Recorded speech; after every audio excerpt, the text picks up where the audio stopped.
Conservative media done right. You're listening to the SHR Media Network. This is the Edge of Liberty podcast.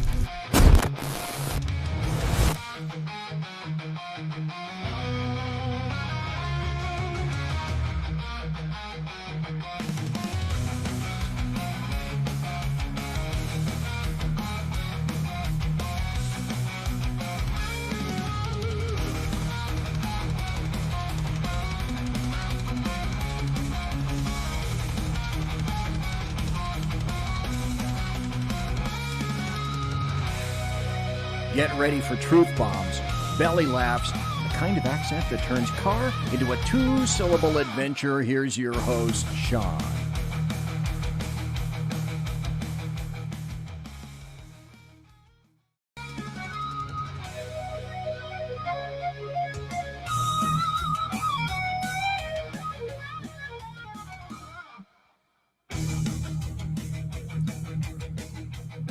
Ladies and gentlemen, why isn't it always bourbon? I should ask the chat. Ladies and gentlemen, good evening. Welcome to the Edge of Liberty right here on the SHI Media Network. The as always optional. It's the 18th of February. Holy smokes, it's the 18th of February. Moving right along from here in rain-soaked California. As BZ would say, always spell it with a K.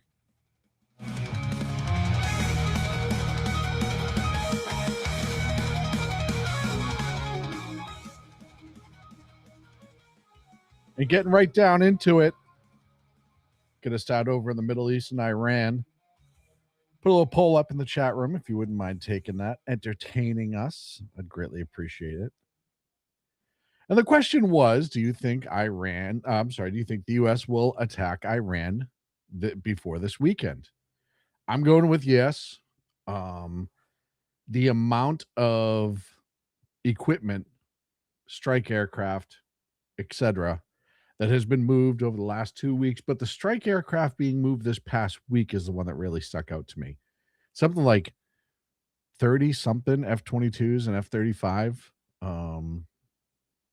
that went in line being supported by 5 or 6 air refueling tankers to get over there. There's talks in Geneva between America and Iran. Other countries are involved too. They're only talking about who's leading the talks, though. Talks in Geneva has reportedly made headway as of yesterday, whereas the second round. Over there is Trump Special Envoy Steve Witkoff and Jared Kushner meeting with Iran Foreign Minister Abbas Araghchi. Reports from the meeting indicate general agreement on a set of guiding principles to move towards a draft agreement. So it's the promise before the promise before the promise. And look, if you're Iran right now, you want to make a deal if you're going to stay in power, or you think you're going to stay in power, you want to make a deal. I know I see so much on social media about, oh, Iran can do this and Iran can do that and blah, blah, blah. No, they can't. The propagandists working for Iran and other countries in the Middle East who are supporting them will put up all sorts of stuff. But, I mean, geez, Luis. No.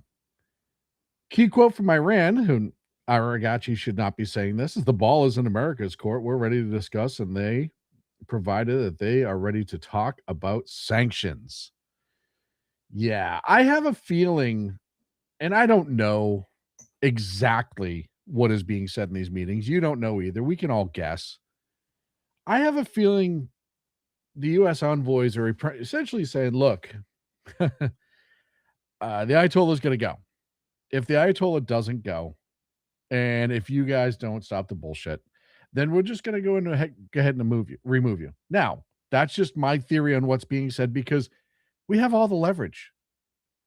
As I said a few minutes ago, we've been moving shit over that way for 3 weeks now. You have 2 aircraft carriers in the region well, the silkworm could take out the aircraft carrier. Yeah, they have the Sea Whiz. Okay. They have technology we don't even know about. Obviously, look at what happened in Venezuela with the sound ray technology, right?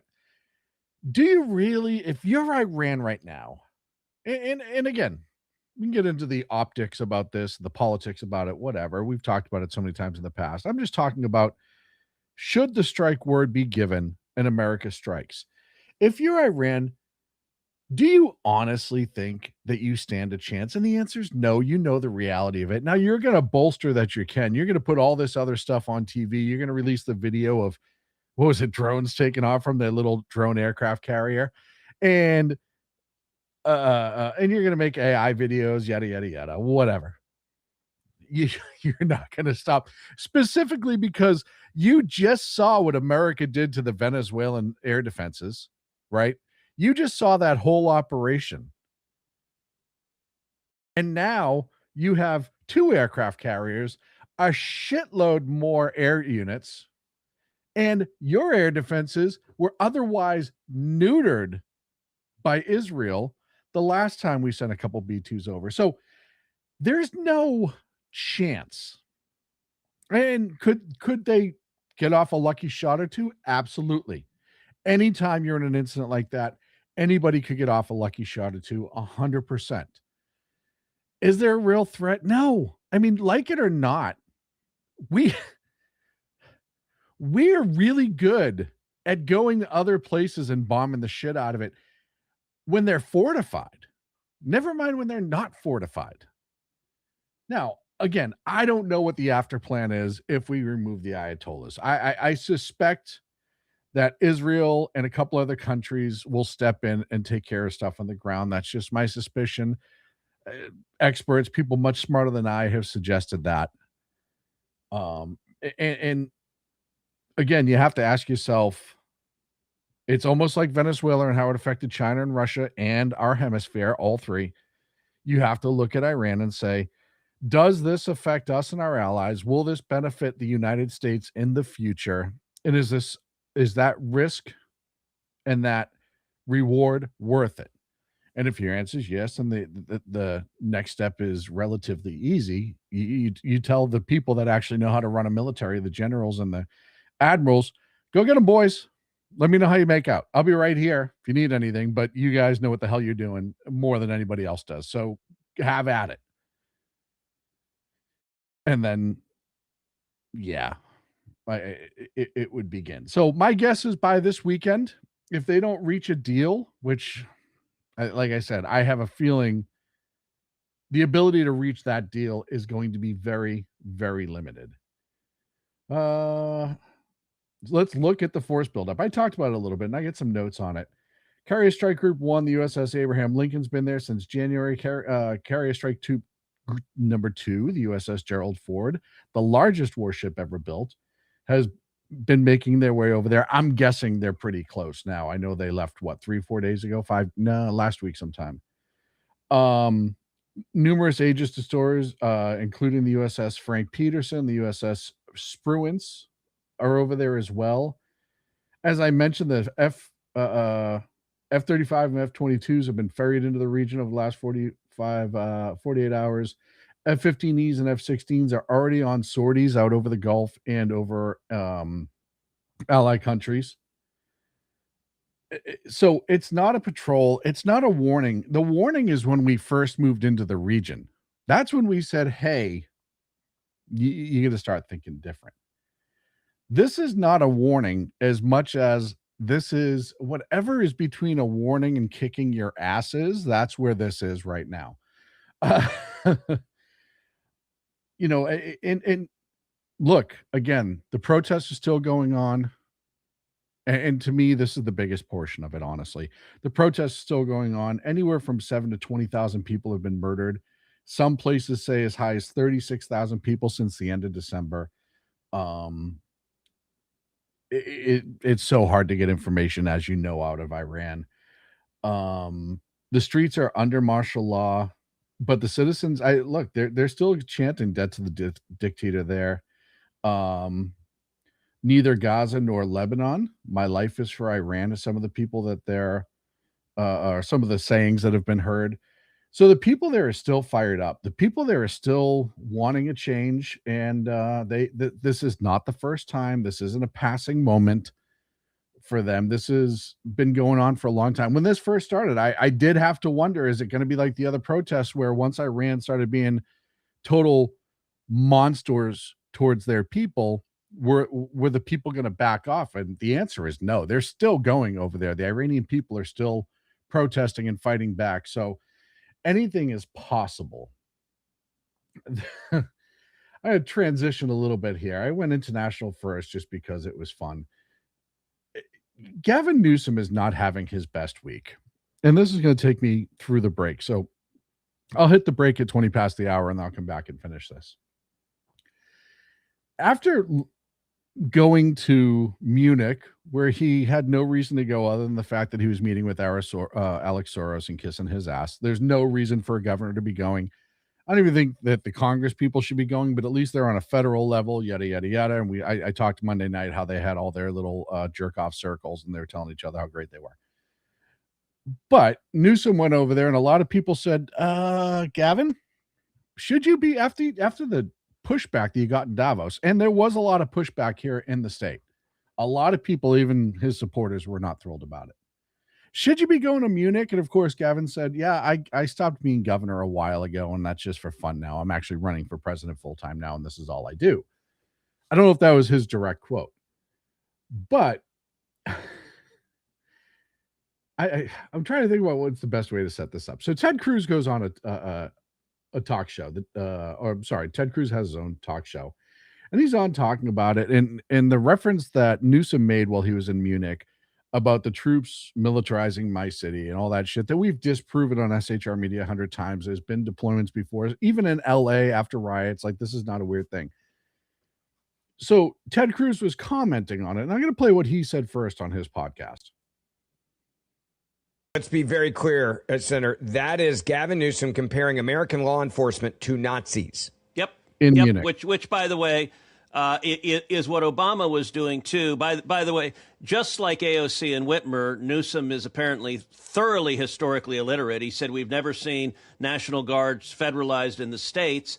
I guess his history book does not discuss the civil rights movement. He's never heard of a president named Dwight D. Eisenhower. He's never heard of sending the National Guard into southern states.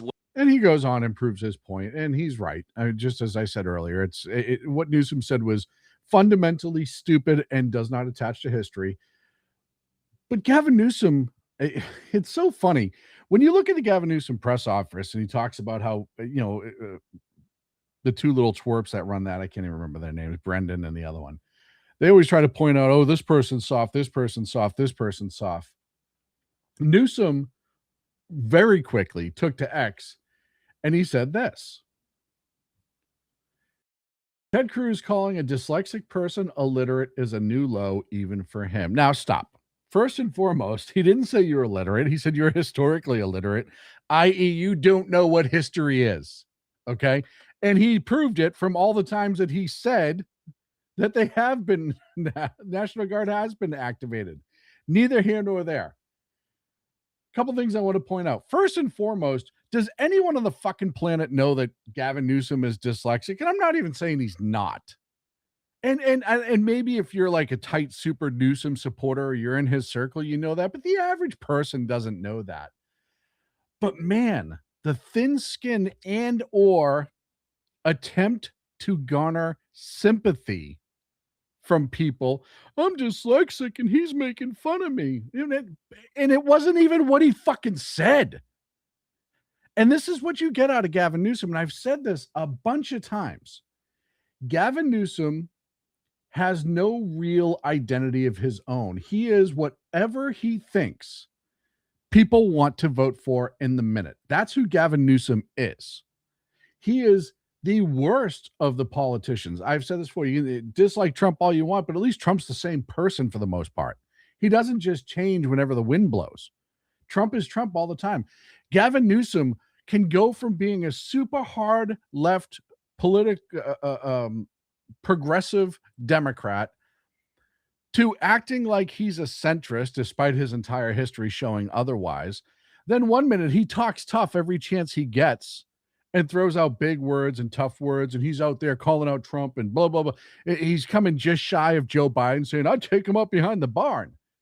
And then when he thinks he's insulted, he goes and wets his panties on X.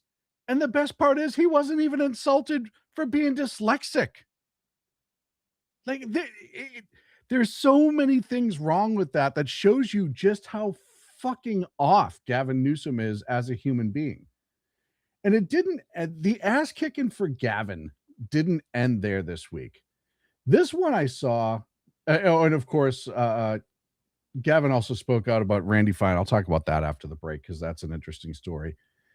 But it wasn't just Ted Cruz proving what a moron Gavin Newsom actually is, but he's also getting it from his own party, which this statement here now, I don't care who you are, if you don't agree that Barack Obama is still running the Democrat Party, then you're not paying attention. Barack Obama has been running the Democratic Party. It is not Joe Biden's party. It wasn't Joe Biden's party when he was president. Joe Biden didn't even know he's in that party anymore. We know that. Obama has been running that party since he got into office, and it's still his party to run. Kamala, little history here. Most people know this who watch the show. Kamala rebranded her Kamala HQ to just headquarters. And that's the indicator that she's running again. And a whole bunch of other people have said that too. She hasn't been doing a lot of public stuff, but everyone's saying that despite so many people trying to talk her out of it, in her close circle, she's going to run again. So now that we're here, Obama's making it very obvious, in my opinion, having watched politics for a long time and been doing this for a long time, Obama just turned around and kicked Newsom right in his little huevos in a podcast. The same would be true, let's say, here in Los Angeles around the homeless issue. I think morally, ethically speaking, it is an atrocity that in a country this wealthy, we have people just on the streets. And we should have we should insist on policies that recognize their full humanity, people who are houseless, and be able to provide them the help and resources that they need. But we should also recognize that the average person, doesn't want to have to navigate around a tent city in the middle of downtown. And that we're not going to be able to build a working majority and support for the resources that we need to help folks like that, whether it's drug treatment or temporary housing or what have you. We're not going to be able to generate support for it if we simply say, you know what, it's not their fault, and so they should be able to do whatever they want. Couple things to point out here. First of all, that was from the Brian Tyler Cohen show. That was an absolute evisceration of Newsom's policies and history with homelessness in California. The things that he said there it's so funny how you had Hillary last week in Munich talking about how immigration on mass scales was bad, and that, she was bragging about how her husband and Obama deported more than Trump. That's debatable, but that's neither here nor there. So they're starting to change their messaging at the top about immigration, and now the homeless. Now, if you don't realize, I've said this before, California is the liberal petri dish where they allow their gross fungus policies to grow, and then they try to spread the nasty spores throughout the rest of the country. They trial a lot of things here. Dealing with homelessness here the way that they had, pretty much allowing it, giving it a free pass, and almost encouraging it in some ways, was something that they were trying, and it has massively failed. They see, even among Democrats, the policy towards homelessness is garbage. Like he said, nobody wants them just to have to walk around tents on the streets, et cetera, et cetera. So two things here. Signaling a change on how Democrats are going to, in the future, start looking at homelessness, which is not what they have been doing. They got a free pass with the Grants Pass ruling on homelessness. You can look that up. I encourage you to. That kind of forced them to change course. Because Democrats only change course when they don't have a choice. They don't change course they want to. And the policies that they do occasionally float are absolutely garbage. And this is how they try it out. And then you have Obama here saying, oh, no, we're going to have a different approach to this. The party, as you see, that is unbelievably far left right now, at least in their outward policy, is going to start coming back to the center. They lost males the last election. They lost young males the last election. And they lost a lot of independents last election. And Obama and Hillary this week both signaled that they're going to try to act like they're moving back to center just so they can gain power to go even further left. I'm up against a break. Thank you to our friends over at KLRN Radio for simulcasting the show tonight. I'll be back right after this.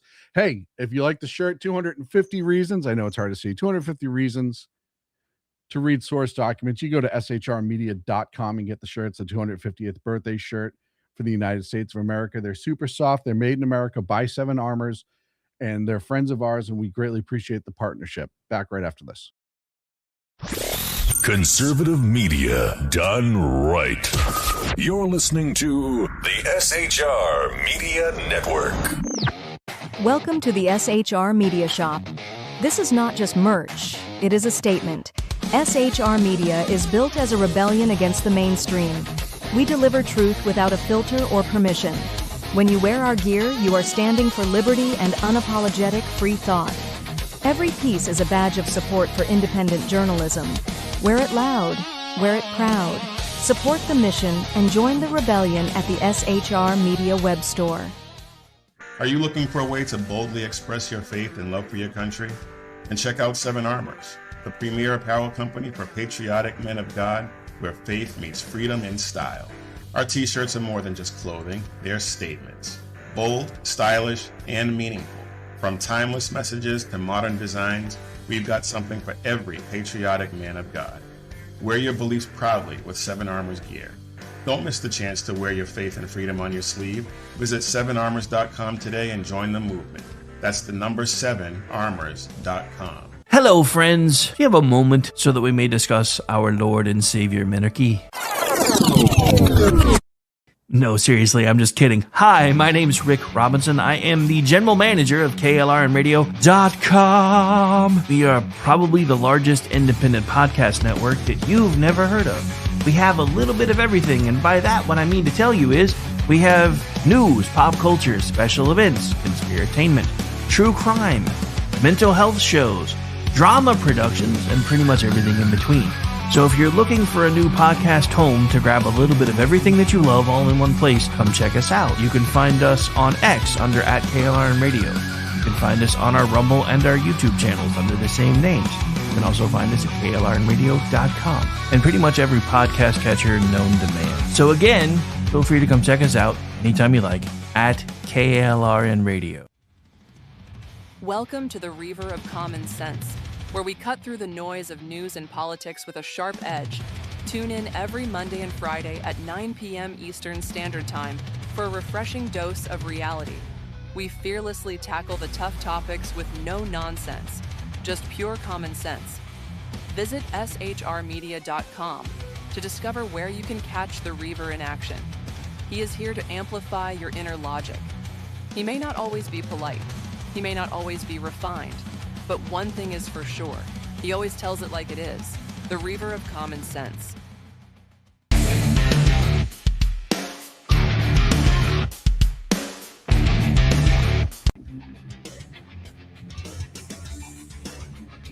Ladies and gentlemen, welcome back to the Edge of Liberty right here on the SHI Media Network. Thank you so much for joining me this evening.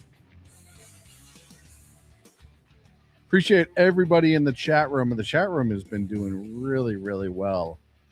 Let's see. I see Bud Russell's in the chat. I see Eric's in the chat. Kem Allow is in the chat. Sean Stroy's in the chat. Eric M. BZ, of course, in the chat. I saw Reaver in there. Phantom's in there. 002 AMT. The mods are awesome and fantastic mods who we greatly appreciate's in there. Captain Thrust, which is a real grown-up name. Jack Boozer's in the chat room. Thank you so much, Jack. And right now, 4450 and some others. And you can be in the chat too if you go to SHR Media's YouTube page. Oh, I also see Real Lady Jules in the chat. So thank you guys so much for being there. I have a couple of videos I want to play back to back. Well, maybe I'll do what I normally do and interrupt it. But this was from the White House today on Ash Wednesday. And I want you to look at this guy's face. If you can't see it, he has the look before he asks the question that he knows he's about to get slammed, but it's almost like somebody made him ask his question at headquarters. Check this out. Where or when does the president believe he's been falsely called racist? You're kidding, right? The question was, where or when has the president believed that he's been called racist? And her answer, appropriately so, is, you're kidding, right? Now watch the rest of the video. I'm Don Lemon. The president of the United States is racist. He is a tried and true, dyed in the wool racist. I know what Mr. Trump is. He is a racist. What Trump has always been was a rich, malevolent, really racist man. We now have a president of the United States who is a racist. Do you believe President Trump is a racist? Yeah. No question. Donald Trump, what's it say? I think he's a racist. He is a racist. The president is a racist. Racist. Racist. I am the least racist person you've ever met. They're going to get rid of the Daily Wire for that one. Where or when does the president... I wanted to use that to set up this next clip. This was during, I believe it was today, during a event at the White House that was for to celebrate Black History Month with the Black History Month reception. And listen to this young lady and what she had to say that counteracts everything that they had to say. So nice. I like her. Please. I like him too. One thing I like about him, he keeps it real just like Grandma. I appreciate that because I can trust him because he tells exactly how he feels and what he thinks. Thank God for this president. I am filled, my cup runneth over. Because he allowed his constituents, his people to come to my house to interview me, to talk about the murder of my grandson. It seemed like nobody cared. I'm an advocate for murder. I marched. I rallied. I pulled out other families in the District of Columbia that had murders and did not have answers. Ooh. We marched and we rallied, and nobody heard me, Democrats. Get mad at me. Until this Republican sent his constituents, his people out there to interview me in my home. Have you ever heard of a thing? Then they invited me twice before Congress to testify for the beautiful bill that's going to change crime in the district. If you kill somebody, okay, you take a life, you do life. Just that simple. If you do a harsh crime, you do harsh time. Just that simple. And then we need National Guard, and which we did years ago. He brought it on. I love him. I don't want to hear nothing you got to say about that racist stuff. And don't be looking at me on the news hating on me because I'm standing up for somebody that deserves to be standing up for. Get off the man's back. Let him do his job. He's doing the right thing. Back up off of him. And Grandma said it. If Grandma said it, you can't argue with it. She's awesome. I was kind of blown away with her energy because it's a lot of pressure being at the White House, right? And I don't care who's in the office, but when you're asked to speak at the White House, it's a lot of pressure. Yeah, she's spoken before Congress. Yeah, she's spoken a lot about the gun violence in DC. She's an experienced speaker, but even still, to exude that much energy and do it properly and do it in a way that her speech was unbelievably touching when she's talking about her son. And then how she ramped up and she had all of this just energy and gusto. And I don't know, like, look, I talk to people on this all the time. I've done some crowd work in the past. I'm comfortable talking in front of people. I don't know how comfortable I'd be doing it at the White House just because it's the White House. But I thought playing those two together was a great way to follow the story and the headline versus the reality. And I talk about it on the show all the time. The reality that's put on social media, the reality that's put out even in mainstream media is not the reality of people, how people feel by and large. And the other thing that they do is they'll throw out things like, oh, he's racist and all this other stuff for people to retweet constantly. And this is my new thing. If you're watching the show and you're like, Sean, I've heard this before. Yes, you have. There's a reason this shirt says 250 reasons to read source documents. And this particular shirt, yes, it means the Constitution, but in general, it means do your fucking homework. Look beyond the headline. Go look at what the actual substance is and not the froth. Get rid of the head on the beer and actually drink the body of it. Speaking of beer, funny I should mention that. There's going to be a new show coming to SHR Media on Fridays and Saturdays. And if you go to shrmedia.com and you go to shows and you scroll down the list, you're going to get to what's called Beer and Bullstein. And you had Lyle on with BZ not too long ago, giving you a little bit about his history, and he will be joining us. If you go to SHR Media, you can read more about Lyle, read about his story, all the he served this country immensely. And now what he's doing in his life and what he's bringing to SHR Media. So go ahead and check that out. New show coming February 27th, 7 p.m. Eastern Time, right here on the SHR Media Network. We're glad to have him. We're glad to host him, and we're glad that he's with us. And he's a hell of a guy. So if you haven't had a chance to check him out on X or see him on our shows, go watch BZ's show from last week, and you can see it on there. Moving on. ICE stories blow me away. And this one out of Minneapolis really blew me away. So you had an arrest of a serial immigration fraudster who was working as a Minnesota corrections officer. Okay, they hired him even though he was illegal. He was also a member of the National Guard that he was actually AWOL from, and masquerading as a U.S. citizen despite having no legal status in the United States. Well, that's weird. So if he was masquerading as a U.S. citizen, does that mean that he was voting illegally? Because I was told that never happens. That never happens, Sean. People don't steal other people's ID and then go and vote as them, even though they've been dead 5 years and in a freezer somewhere. That never happens. All those people that were paying benefits too long after they died, and that the Kennedy's bill the president signed 2 weeks ago, that stuff never happens. You're crazy. But in this case, it did. Morris Brown, a 45-year-old illegal from Liberia, was arrested on the January 15th by Minneapolis by ICE for multiple violations of immigration law, including overstaying his student visa and making false claims to U.S. citizenship. So that happened while the surge was going on back in January in Minnesota. And it's so funny how stories like that don't get a lot of traction, but it really sums up everything that we're talking about with the SAVE Act. Oh, God, you're going to disenfranchise 80% of the country wants it. 75 to 80% of the country wants the SAVE Act. And as I've said before, when was the last time you got 75 to 80% of this country to agree on anything 6 months after 9/11? 9/11, for the next 6 months, we all agreed that terrorism was bad and we wanted to blow people up, and everybody agreed to that, including all the Democrats in Congress. Yes, the Iraq War, I understand that was all bullshit. I'm talking about Afghanistan and going after Al-Qaeda and all that stuff. That was the last time we agreed as a nation, by and large, on a single issue.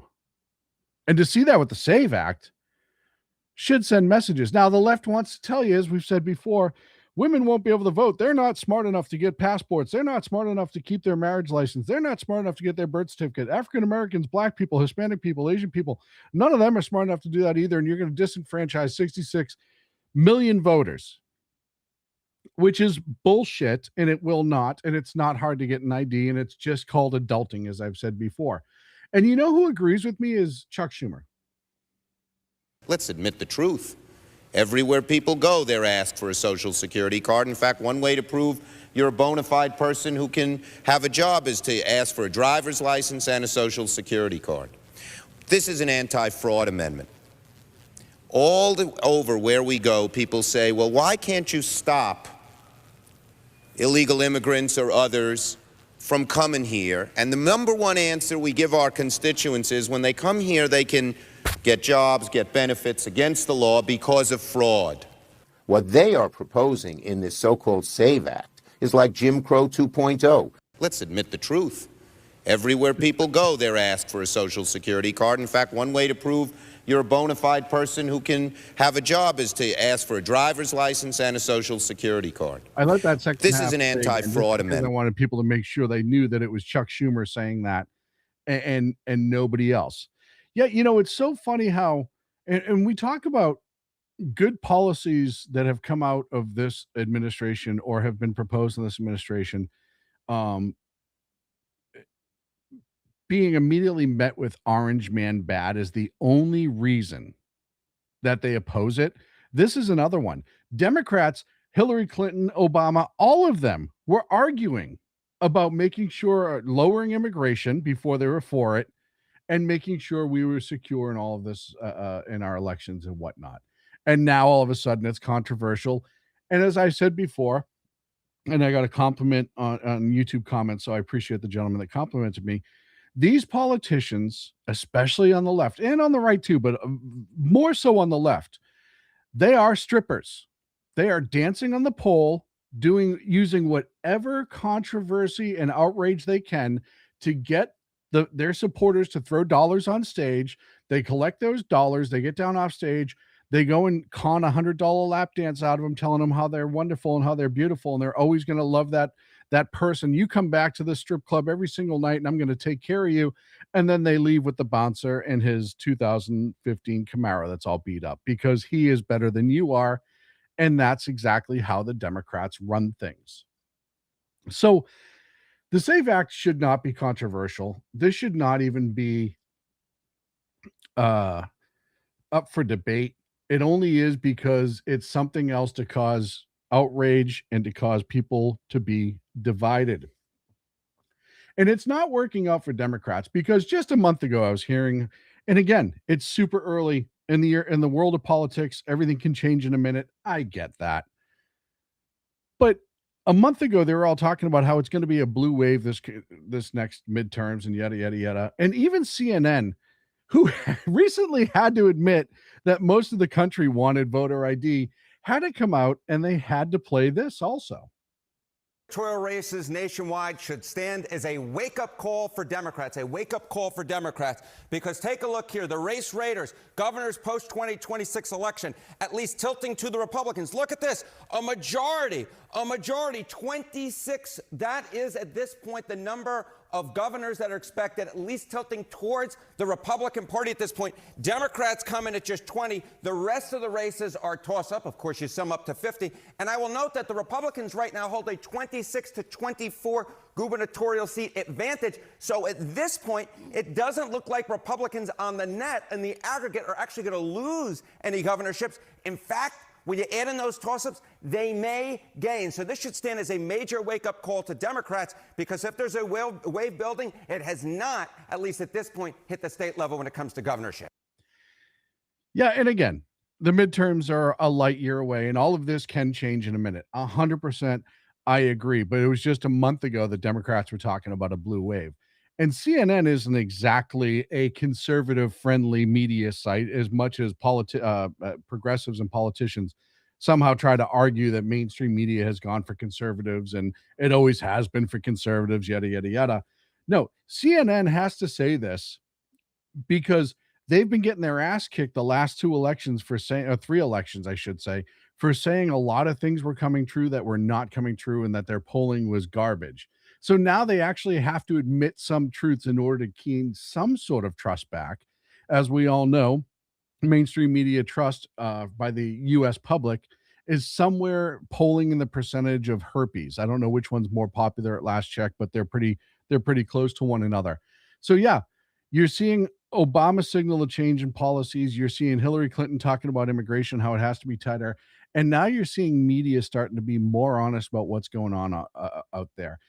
And that is the Trump effect. That is the 100% the Trump effect, because He spoke through the bullshit that other people haven't been able to. And whether you like Trump or you don't like Trump, you have to admit the fact that he was able to speak through the bullshit. He actually got to people in different ways than other presidents had. And he was able to figure out how to bait media into their insanity, how to use them to his advantage, because every single time they were shitting on him, he was able to turn it around on them. Like him or not, voted for him or not, you have to realize that when it comes to slapping the media around proverbially, he does a fantastic job at it. And now you're starting to see changes in the media as a result. I'm going to take a break. I'll be right back. We're going to finish up the show. I got a couple more things I got to talk about. Be right back. Conservative media done right. You're listening to the SHR Media Network. Welcome to the SHR Media Shop. This is not just merch, it is a statement. SHR Media is built as a rebellion against the mainstream. We deliver truth without a filter or permission. When you wear our gear, you are standing for liberty and unapologetic free thought. Every piece is a badge of support for independent journalism. Wear it loud, wear it proud. Support the mission and join the rebellion at the SHR Media web store. Attention, all patriotic women of faith. Yep, I'm talking to you, sis. Are you looking for high-quality, super soft apparel that reflects your love for country and your devotion to God? Look no further than Carry Girl Gear. Picture this. You rocking a tee so soft it's like being hugged by a cloud, all while showing off your love for God and country. Sounds dreamy, right? Well, welcome to reality, babes, because that's what we're all about here at Carry Girl Gear. We specialize in super soft tees, tanks, and more, designed specifically for the strong, patriotic woman who proudly wants to carry their message of faith and freedom. When you shop with us, you're not just getting a t-shirt. You're joining a community of like-minded women who are proud to wear their beliefs straight on their tees. So whether you're sipping sweet tea on the porch or leading the charge for faith and freedom, do it in a Carry Girl tee. Because life's too short for stiff, boring tees. CarryGirl.com, where faith and freedom meets fashion. Come listen to BZ's Berserk Bobcat Saloon Radio Show.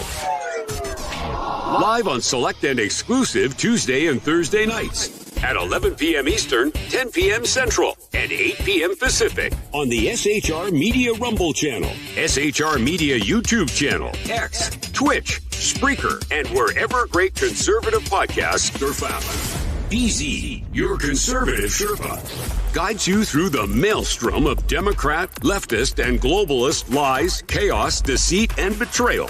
Raised as a free-range child with dirt, stains, mud, and freedom, BZ broadcasts from North Idaho, comfortably surrounded by actual normal people. Jump into our plush, sumptuous, palatial, and resplendent chat room on rumble.com. Click on live chat to join. Now, with 37% more umbrage and 19% more bulbosity than previous shows, featuring delicious Liberty additives for the best in late-night conservatarian talk radio.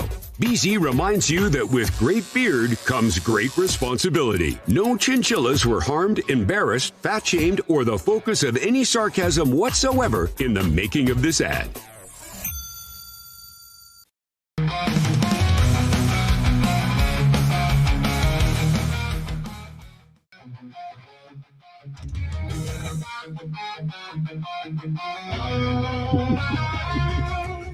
Welcome back to the Edge of Liberty right here on the SHI Media Network. I don't read chat while I'm doing my show because, you know, I don't like to be any more distracted than I already am with all the screens and all that stuff. But in breaks, I like to sneak in and see what's being said. And man, Samwise Gamgee, I hope the medication kicks in soon, buddy. I really do. So I was talking about polling, and before we went to the break, we were showing the CNN video. And there's another article that just came out that touches on that. And it is, if you're not paying attention, two Republicans are leading right now in California. And again, I know elections light years away. It's California. I don't trust anything. But you have Steve Hilton and Chad Bianco both leading the polling in California. And I think Newsom's fourth now, according to the last poll. But we talk about approval ratings, and there was somebody in here screaming a couple weeks ago about Trump's approval rating when it's at 45 in a lot of polls, and some polls have them lower, which is natural. But so I'm going to point out a poll where Newsom is polling lower than Trump in his own state. Newsom had an approval rating of 44% among 1,000 registered voters. In 2024, the governor's approval rating went down to 43%. The poll also asked on top issues facing California. 37% said the economy is their number one concern. That's up 3 points in December. By the way, remember, this guy's trying to run for president. Like that's his goal.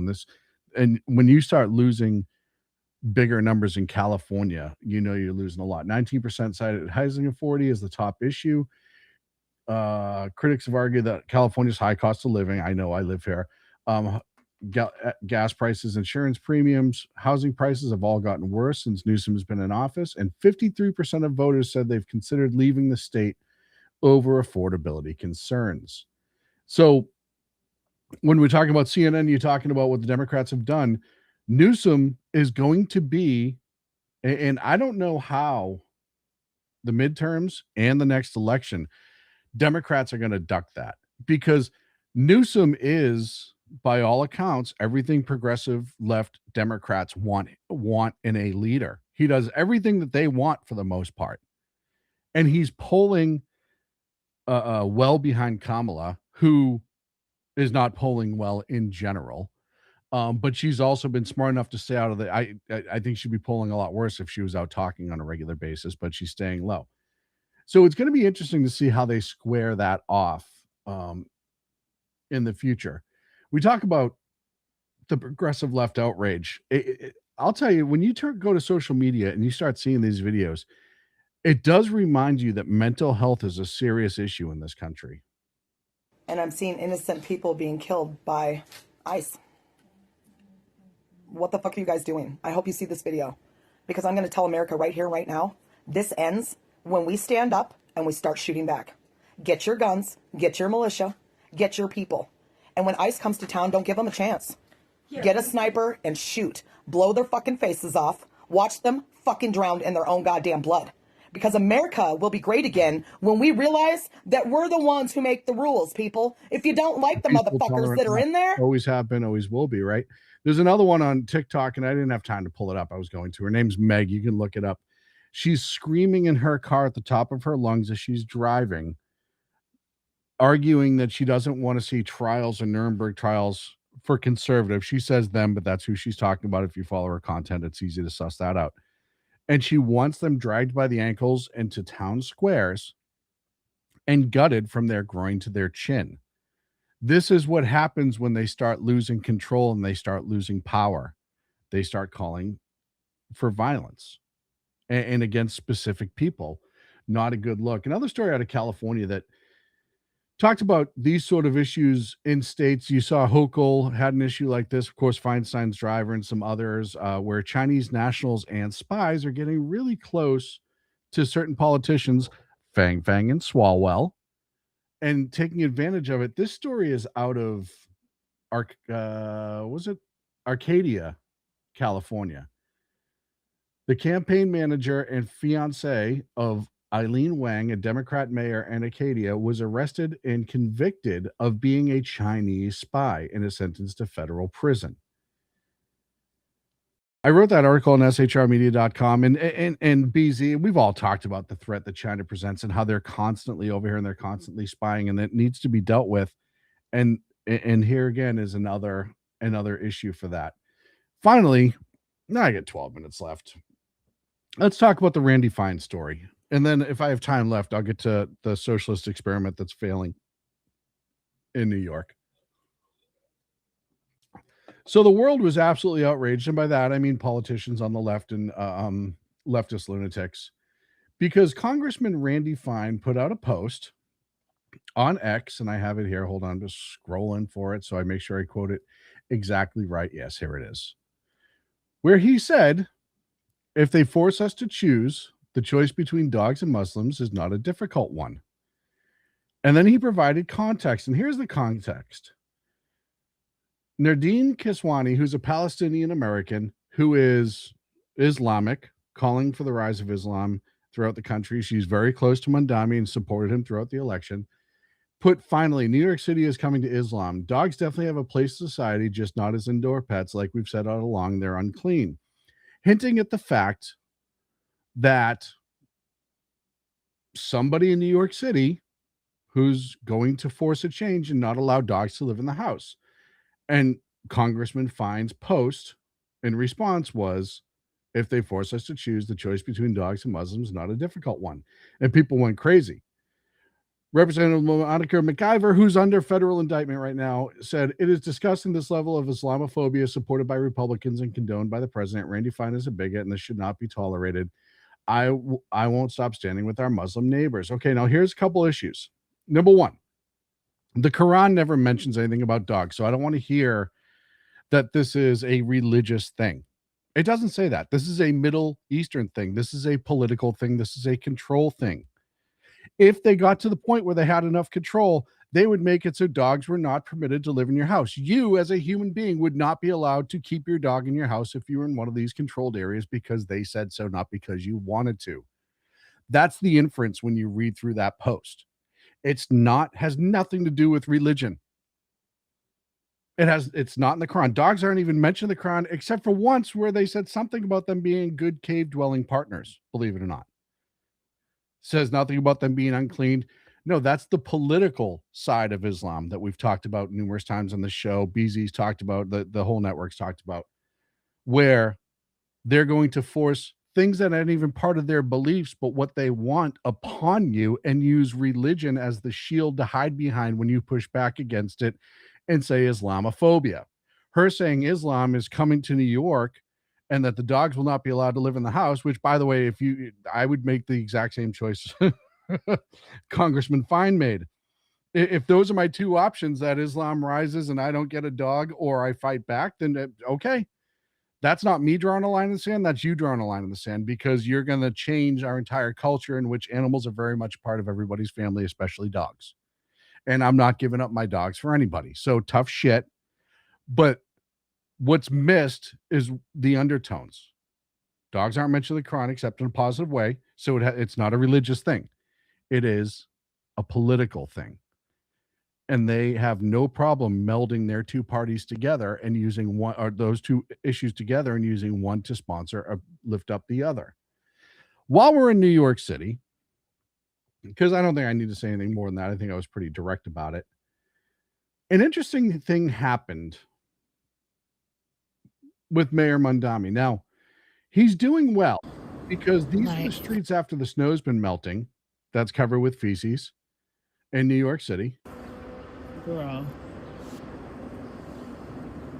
this sidewalk is lovely. It looks like San Francisco, if we're being honest. With shit. Very much looks like San Francisco. Like, this is ridiculous. So those are the streets of New York City right now because they didn't do snow removal properly, something they've been doing for years before that, but could not figure it out somehow under this administration. Now, Mondami's already had to walk back a couple of humongous political promises because he found out what we've known about socialism for a long time. Socialism's great till you run out of other people's money. Well, they're starting to run out of other people's money. The whole free bus thing is not happening. They're going to do it during one of the sports tournaments, and that's going to be it. The rental vouchers that he was promising everybody they were going to get, so that essentially the government was going to be paying for the house, that's not happening anymore. He said that he was going to fundamentally reform the NYPD, and he's keeping the same commissioner there. He's going back on all of his promises. And the other one was not to raise taxes, and he was going to be able to do it with the money that they were making, and blah, blah, blah, blah, blah. And then there was a little fight between him and Hochul, where he asked Hochul to raise the income tax in the state, or the business tax, and she was like, no, we're not doing that. We're already bleeding. New York is like California. They're already bleeding a ton of business. COVID, they bled a shitload of business. They're not making as much money as they used to be. They can't go and afford to push out business. Even Kathy Hochul knows if you raise taxes, people leave. That's just the way it is. Well, Mondami wasn't having that. And he gave his little budget update this week, and it just hear what his plan is and how well this is going to work out for New York.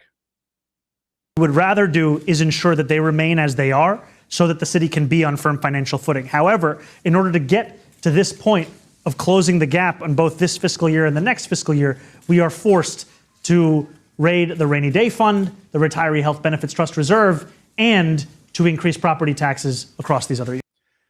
So you heard that right. Raid the rainy day fund. So any money the city had saved, put away for, say, emergencies like, I don't know, 9/11 or some weird thing that might happen. But just emergency money that you keep around as a city, you have a tendency to keep that around. Going after the retirement fund, interesting, seeing how that would be all the city workers who'd paid into the retirement. Now you're going to start fucking with that. So you're going to start taking money that's really not yours anyways and using that to pay bills because you've almost overpromised and you don't understand how a budget works. And you had no frame of reference going in. You just won on vibing, man. Everyone just wants to vibe, so they're going to vote on Mondami. Vibe and communism, it just goes hand in hand. That's what got him elected. He was a buffoon. We said that when he was running. He had no idea what he was talking about. We said that while he was running. And all those promises he made, we knew, and I said, others have said that he was no way he was going to be able to accomplish that when he was running. Well, now he's showing he can't accomplishing that without robbing from other parts that he shouldn't be robbing from. The last one, raising New York City's income tax or property tax rather to 9.5%. That's the numbers that are being floated out of his office that media is reporting. And what's his name there from the Shark Tank who goes on CNN? Kevin O'Connor. I don't really pay attention to that too much, but the Shark Tank guy said, in about a year or so, I'm going to go to Florida and Mondami is going to be winning the real estate award because everybody's going to be leaving New York and going down to Florida and it will happen. If you raise it to 9.5%, you will see a mass exodus of people who are either retiring or about to retire or have retired because you're already fucking with their retirement and potentially taking money out of that. And that's a big risk for them. But you're also going to raise their property tax on fixed income retirees who own their property. They're going to get the hell out of Dodge, and you cannot blame them because they have themselves to worry about. And they're going to go to a state that treats them better, which would be Florida, namely on the East Coast. So yeah, communism and socialism is not working out so well in New York City because other people's money only goes so far. What do I have? I wrote the article on shrmedia.com talking about the outrage with the Epstein files versus the actual worries in the Epstein files and how we have to investigate the people that are actually in the Epstein files and not just people that were named because they were in emails. And everyone's, Trump was in there 38,000 times. Yep. I wrote the article. I broke it down. I showed you my work. He is not. His campaign emails are in there a shitload. And he was talked about poorly by people with Epstein, and that's why he was mentioned. And Epstein himself was shitting on Trump because he had him removed from Mar-a-Lago, but he's not in there actively participating as much as everybody. And I'm sure there's a couple of weirdos in the chat room right now who are trying to say he is. But then that mentality of everybody who's in the Epstein files because it's politically expedient for us and we're going to use that as a scream that everyone in there is guilty. I talked about this Monday night. Until it comes to bite us in the ass, and I introduce you to Whoopi Goldberg, who is also named in the Epstein files. Now, in the name of transparency, can you put up my name is in the files? Okay, so just based on the outrage that we see on social media, and she's condemned in the public, right? She should never work again. She should, just because she was named in the Epstein files, and clearly she doesn't have a valid excuse.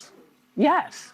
And what does it say? It says, Whoopi needs a plane to get to Monaco. John Lennon's charity, it should say Julian Lennon's charity, is paying for it. They don't want to charter, so they're looking for private owners. Here's the info. And they give all the information, and they're saying, do you want to offer your G2? Okay.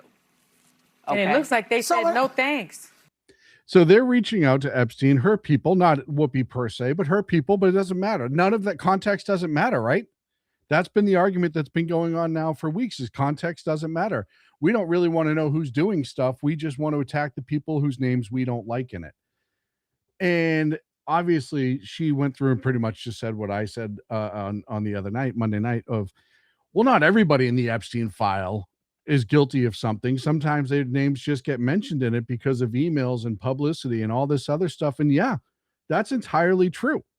That's why I said, if you go to Gmail, I don't care if you believe me about how many times Trump is in there, go to the Gmail app where it's broken down like Gmail, where you can go through and search all of them. You do what I did. Use a couple different AIs and compare them next to each other. Ask questions that aren't bomb questions. You ask questions that are honest, investigative questions. How many times is Trump in the Epstein files? How many times is it from his campaign or an email blast that somebody in Epstein's circle signed up for? How many times is it talking about how Trump is affecting the market? Not necessarily what Trump's doing with Epstein, but how he's affecting the market because he's in a position of power he was running at the time as well. You suss that down and you'll actually start, and then you can do that for other people as well. And there are some people in there that do need to be looked at. I agree with 100%. There are people in there who 100% need to hang for what they did. But not everybody who's named in that is a problem, because a lot of it is that they were mentioned in passing, but their name still pops up in the files. Lastly, before we go, oh no, you know what? I'm not going to do this. I'll hold on to this. Folks, that's going to be it for me right here on the SHR Media Network. You're watching The Edge of Liberty. I'll be back Monday, 8 p.m. Pacific, 11 on the East Coast, right here, same time, same place.